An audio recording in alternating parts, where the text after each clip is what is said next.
नमस्कार, आप देख रहे हैं पांचजन्य।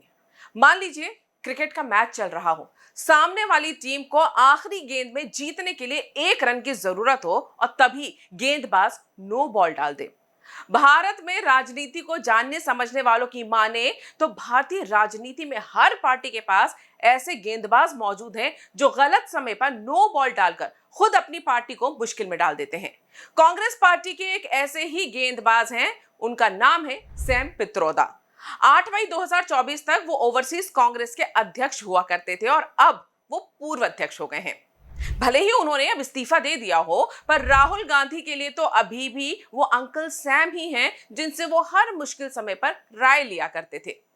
7 मई को एक अंग्रेजी अखबार को इंटरव्यू देते समय पित्रोदा ने कहा कि भारत में पूर्व के लोग चीनी, पश्चिम के लोग अरब, उत्तर के अंग्रेज और दक्षिण भारतीय अफ्रीकी नागरिकों जैसे दिखते हैं। इस बयान पर विवाद होना तय था और हुआ भी। इसके बाद पित्रोदा को ओवरसीज कांग्रेस के अध्यक्ष पद को छोड़ना पड़ा। लेकिन ये पहली बार नहीं था जब राहुल गांधी के अंकल सैम ने अपने बयानों से पार्टी को मुसीबत में डाला हो। इतिहास में ऐसे कई मौके आए हैं जब सैम पित्रोदा ने विवादित बयान दिए हैं।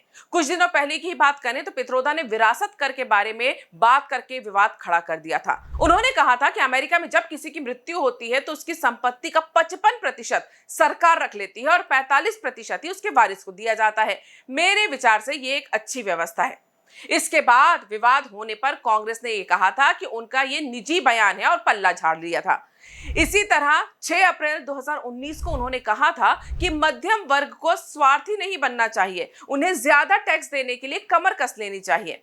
इस बयान के बाद कांग्रेस पार्टी सख्ते में आ गई थी। पार्टी को सफाई देनी पड़ गई थी कि अगर कांग्रेस सत्ता में आती है तो वो मध्यम वर्ग पर कोई एक्स्ट्रा बर्डन यानी अतिरिक्त कर का बोझ नहीं डालेगी।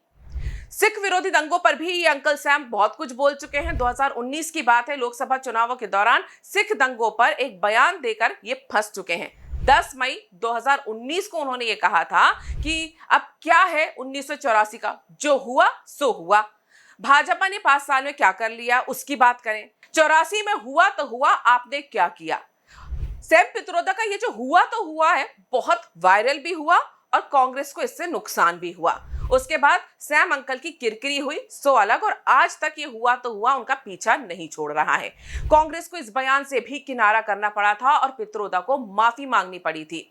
बालाकोट एयर स्ट्राइक को लेकर भी सैम पित्रोदा अपना मुंह खोल चुके थे, जिसके बाद कांग्रेस को उनका मुंह बंद करने के लिए सख्ते में आना पड़ा था, काफी मशक्कत करनी पड़ी थी। पुलवामा में आतंकी हमले के जवाब में भारत ने पाकिस्तान के बालाकोट में एयर स्ट्राइक की थी। इस पर सवाल उठाते हुए 22 मार्च 2019 को पित्रोदा ने कहा था कि ऐसे हमले होते रहते हैं, कुछ आतंकियों ने हमला किया, इसकी सजा पूरे पाकिस्तान को क्यों दी जा रही है। सोचिए, जो पाकिस्तान आतंकवाद को यहां पर समर्थन देता है, जिसकी वजह से भारत में हमले होते रहे हैं आतंकी, कई सैकड़ों लोगों की जान गई है, उस पाकिस्तान के साथ ये हमदर्दी दिखा रहे थे और बोल रहे थे कि आतंकियों की सजा पाकिस्तान को क्यों दी जाए, जबकि हर कोई जानता है कि पाकिस्तान की सरकार, वहां की ISI किस तरह से आतंकवाद को भारत के अंदर समर्थन देती रही थी, स्पॉन्सर करती रही थी। इन्होंने मंदिर से रोजगार को लेकर भी अपना बयान दिया था। 6 जून 2018 को राम मंदिर पर पित्रोदा ने कहा था कि भारत में बेरोजगारी, महंगाई और शिक्षा जैसी समस्याओं के बारे में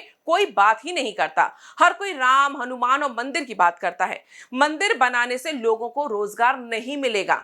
अब आप खुद सोचिए, अयोध्या में राम मंदिर बना है और वहां पर आज रोजगार किस किस को मिल रहा है, अर्थव्यवस्था कैसे वहां बदल रही है और किस तरह से अयोध्या का कायाकल्प हुआ है, ये इसलिए बता रहे हैं क्योंकि ये आज की बात है। वरना भारत में कई ऐसे मंदिर हैं और मंदिर के आसपास की जो अर्थव्यवस्था है वो बताती है कि मंदिरों से कितना रोजगार मिलता है। और इतना ही नहीं, मंदिर जो ट्रस्ट होते हैं वो सेवा का काम भी करते हैं, जो हमने कोरोना काल में भी देखा था।